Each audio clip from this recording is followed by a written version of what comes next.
तिकडे घेतलं का? तिकडे नाही घेतलं. तिकडे हे दिलं, बिस्किट दिलं. नाही खेळ जुनी पट.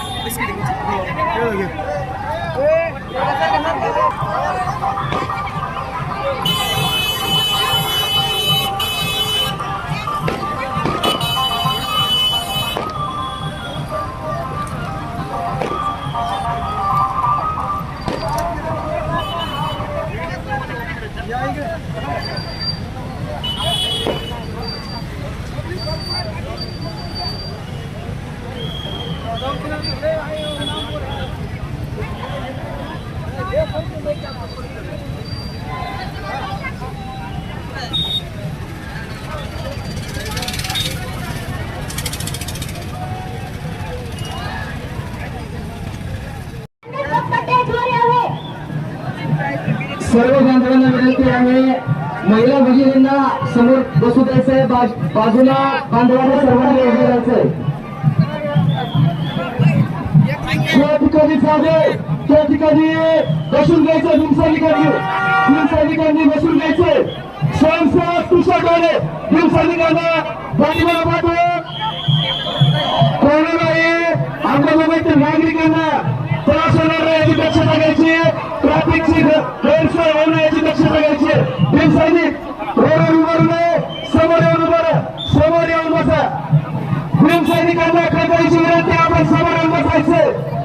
भीमसैनिक त्याचबरोबर सर्वतर समाजाचे नेते माननीय बाबूरावजी माने साहेब यांचं देखील या ठिकाणी आगमन झालेलं आहे. आपण सर्वांनी जोरदार टाळ्या. संत सैनिक रोड मोकळा करा. संत सैनिक रोड मोकळा करा. त्याचबरोबर या ठिकाणी माननीय पंकज पाटील यांचं देखील आगमन झालेलं आहे. संत सैनिकांनी रोड मोकळा करायचा आहे. रस्ता मोकळा करण्याचं काम संत सैनिक. त्याचबरोबर जय भीम, जय जय जय जय जय भीम. बहुत अच्छे. अंबेजोगाईची लोक अजूनही एकदम ताकदीनं या भर उन्हामध्ये, तर त्या उन्हामध्ये तो वरती सूर्य आहे, खाली तुम्ही सूर्याची पिल्ल. कारण बाबासाहेब आंबेडकरांना आपण सूर्य समजतो आणि त्यामुळेच तुम्ही सूर्यासारखे इथे खाली सुद्धा तळताय. न कोणाला घाबरता एवढ्या मोठ्या संख्येने तुम्ही आलात, त्याबद्दल तुम्हाला सर्वांना क्रांतिकारी जय भीम करतो. आणि या इथं या उपवर्गीकरण आरक्षणासाठी जी कृती समिती विरोधामध्ये निर्माण केली, त्या सर्व कार्यकर्त्यांना मला त्यांची नाव माहिती आहे, परंतु मला अहमदपूर तालुका जो लोकशाही अण्णाभाऊ साठेचा तालुका आहे, त्या तालुक्यामध्ये सुद्धा दुसरा मोर्चा चालू आहे आणि अमन आंबेडकरांनी तिथे पाठवलंय. तिथं मला सुद्धा पोचायचं आहे, म्हणून मी लवकरात लवकर इथे माझं भाषण संपवणार आहे. या इथे सर्वच लोकांनी, बाबूराव माने असतील किंवा आमचे सुरेश माने असतील, आमच्या लोंढे ताई असतील किंवा आमचे रोहिदास बनसोडे, अनेक वक्ते इथे आहेत. त्या विचारांना इथे भाषण करण्यासाठी वेळ देण्यात आला नाही, त्याबद्दल मी त्या सर्वांची दिलगिरी व्यक्त करतो. आणि एक सांगतो की आज महाराष्ट्रामध्ये प्रचंड मोर्चे निघालेले आहेत. परभणी असेल, लातूर असेल, जालना असेल, मुंबई असेल, नांदेडचा तर न भूतो न भविष्यत याचा मोर्चा निघाला. ती स्वतः एसपीने सांगितलं की असा मोर्चा नांदेडमध्ये झाला नाही. आणि तरी सुद्धा अजूनही ठंब सरकार अजूनही हालायला तयार नाही. आपली मागणी शुल्लक आहे की हे जे तुम्ही नवीन उपवर्गीकरणाचा घाट घातलाय ते बंद करा, नाहीतर सरकारला स्मशान घाटामध्ये न्यावं लागेल. आमचं जाहीर सांगणार. त्यामुळं देवेंद्र फडणवीस, तुम्ही ज्या पद्धतीने भाष्य करताय या उपविधानाबद्दल, त्या विधानसभेमध्ये तुम्ही स्वतःला का लॉयर समजता, वकील समजता. आंबेडकरी समाजामध्ये पण आता आमचे सुरेश माने ते तर PhD घेतलेला आहे. त्यामुळं आम्हाला ती जजमेंट शिकवू नका. त्याच्यात सब्जेक्ट सांगितलेलं आहे की हे इच्छुक आहे, इम्पिरियल डाटा पाहिजे, अनेक गोष्टी सांगितल्या तरी तुम्ही निश्चित सांगता त्या विधानसभेमध्ये ठाम खोटं बोलता, झूठ बोल मगर नीट बोल अशा पद्धतीने तुम्ही वागता आणि सांगता सुप्रीम कोर्टाने सांगितलं म्हणून आम्ही करायचं नाही का. तर सुप्रीम कोर्टाने काय काय करायला सांगितलंय मी तुम्हाला सांगतो. 1951 ची गोष्ट आहे. त्यावेळेस मद्रास स्टेट होत आणि मद्रास स्टेट एक चंपकरण नावाच्या व्यक्तीने या इथं असणाऱ्या शेड्यूल कास्टना शिक्षणामध्ये रिझर्वेशन देऊ नका अशी केस केली आणि ती सुप्रीम कोर्टात आली आणि सुप्रीम कोर्टाने सुद्धा ते मान्य केलं. त्यावेळेस तुमचा आणि माझा बाप या देशाचा कायदेमंत्री होता आणि देशाच्या संविधानामध्ये त्यांनी पहिल्यांदा घटना दुरुस्ती केली आणि ती घटना दुरुस्ती केली आणि या इथं असणाऱ्या शेड्यूल कास्टला म्हणजे अनुसूचित जातीला शिक्षणामध्ये सुद्धा संपूर्ण देशभर सवलती असतील अशा पद्धती ती घटना दुरुस्ती झाली आणि ती बहुमताने पास झाली आणि त्या सुप्रीम कोर्टाचा तो निर्णय रद्दबातल करण्यात आला. आणि मग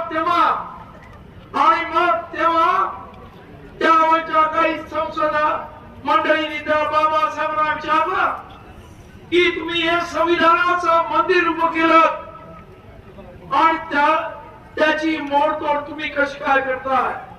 त्या बाबासाहेबांनी उत्तर दिलं, मी मंदिर उभं केलं पण पुजाऱ्याने घाण केली, मी काय करू, ती साफ करायला मी आहे नाही. ते आज सुद्धा या सुप्रीम कोर्टानं माझं म्हणणं घाण केलेली आहे ती जजमेंट देऊन. आणि मग आज एक ते बाबासाहेब नाही तर ही लाखो जनता, प्रत्येक जिल्ह्यातली जनता या सुप्रीम कोर्टाची घाण साफ करायला रस्त्यावरती उतरत आहे. आणि त्यामुळं सुप्रीम कोर्टाच्या आवडून आमचं आरक्षण नष्ट करायचा जो अश्लाघ्य प्रकार या इथे देवेंद्र फडणवीस सरकार करत आहे त्यांना आमचं ठाम सांगणं आहे की पूर्वी एक ते बाबासाहेब आंबेडकर होते, परंतु आपण पाहिलं असेल त्यांची पोरं शिकली आणि एकच आंबेडकरवादी दिल्लीत जाऊन त्या जंतर मंतरमध्ये बसला आणि मग धर्मेंद्र गेला. इतकं एवढे सर्वजण बसले, देवेंद्र तुझं काय होईल रे. त्यामुळं उगाच आमच्याशी वाद करू नकोस. ही माणसं सरळ असतात तेव्हा सरळ असतात, जेव्हा वेडी वाकडी होतात तेव्हा त्यांचं काही खरं नाही. हे तुम्हाला तुमचा इतिहास आठवा. भीमा कोरेगाव पासून इतिहास आहे. 2018 ला 200 वर्ष भीमा कोरेगावला झाली. तेव्हा सुद्धा तुम्ही आमच्या लोकांना अनपेक्षितपणे त्या भीमा कोरेगावला हल्ला केला आणि नंतर 1 तारखेला हल्ला केला. 3 तारखेला ज्या पद्धतीनं या महाराष्ट्रातल्या जनतेने मुंहतोड जवाब दिला, अख्खा महाराष्ट्र बंद झाला. मुंबईतून एकही इंटरनॅशनल विमान उडलं नाही. इंटरनॅशनल बातमी झाली भीमा कोरेगावमुळे हे विमान उडत नाही. तेव्हा खऱ्या अर्थानं जगभर भीमा कोरेगावचा इतिहास पोचला, देशामध्ये पोचला आणि तेव्हा तुम्हाला कळलं की आंबेडकरी अवलाद काय आहे. त्यामुळं या आंबेडकरी अवलादीच्या वाटेला आपण जाऊ नका. त्याने ठरवलं तर होत्याच नव्हतं व्हायला फारसा वेळ लागत नाही रे.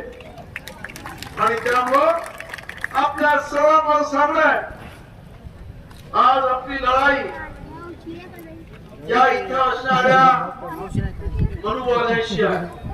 ते अत्यंत राजकीय अत्यंत षडयंत्री आहेत. या देशामध्ये एकेकाळी सुधारणी अख्खा देश नव्हे तर म्यानमार पासून ते जपान पर्यंत जो बौद्ध धर्म गेला होता त्याचा एक माणूस शिल्लक ठेवला नाही अशी औलाद आहे. आणि म्हणून यांच्याबरोबर लढताना यांच्यापेक्षा 2 पावलं पुढे जायला लागतं. आणि म्हणून मी आपल्याला सांगतोय की आपण गप्प बसून चालणार नाही. आणि जर गरज लागली तर रस्त्यावरची लढाई लढायला सुद्धा आपण सर्व तयार असायला पाहिजे हे मी आपल्याला सांगतो. तुम्ही रस्त्यावरच्या लढाईत आपण पाहिलं, जंतर मंतरला रस्त्यावरची लढाई झाली, धर्मेंद्र गेला, उद्या देवेंद्र जाईल आणि त्यानंतर रस्त्यावरच्या लढाईमुळे जर आम्ही रस्त्यावर राहतो तर त्याचा परिपाक काय होईल लक्षात घ्या. आणि हा प्रश्न फक्त महाराष्ट्रापुरता नाही आहे, देश पातळीवरचा प्रश्न आहे. त्यामुळं उद्या हा देश पातळीवर गेला तर नरेंद्र सुद्धा राहिला पुढे जाणार नाही. त्यामुळं आपल्या सर्वांचा आव्हान आहे, ज्या एकजुटीने आज अनुसूचित जाती जमाती जातीची लोक एकत्र झालेली आहेत. खरं म्हणजे मला अनुसूचित जमातीच्या काही आमदारांनी सुद्धा फोन केले, साहेब हे आमच्यामध्ये सुद्धा आता उपविक्रम करणार आहेत, तुमचं नेतृत्व आम्हाला पाहिजे. मी म्हटलं थांबा, त्यांनी घोषणा तर करू द्या, काही नका करू, आधी आमची लढाई तर आम्ही लढतो. आणि त्यामुळं आज सर्व लोक आज आपल्याकडे आशा लावून पाहत आहेत. आज या देशामध्ये एक लोकांना कळलेलं आहे की आंबेडकर समाज हा स्वाभिमानी आहे, आंबेडकर समाज हा लढाऊ आहे. आणि त्यामुळेच आज या अनुसूचित जातीमध्ये सर्व जाती आपल्या बरोबर आलेल्या. खरं म्हणजे सरकारला असं वाटत होतं की उपवर्गीकरण करायचं, आंबेडकरवाद्यांचं आरक्षण कमी करून याची प्रगती कमी करायची, परंतु त्याचा डाव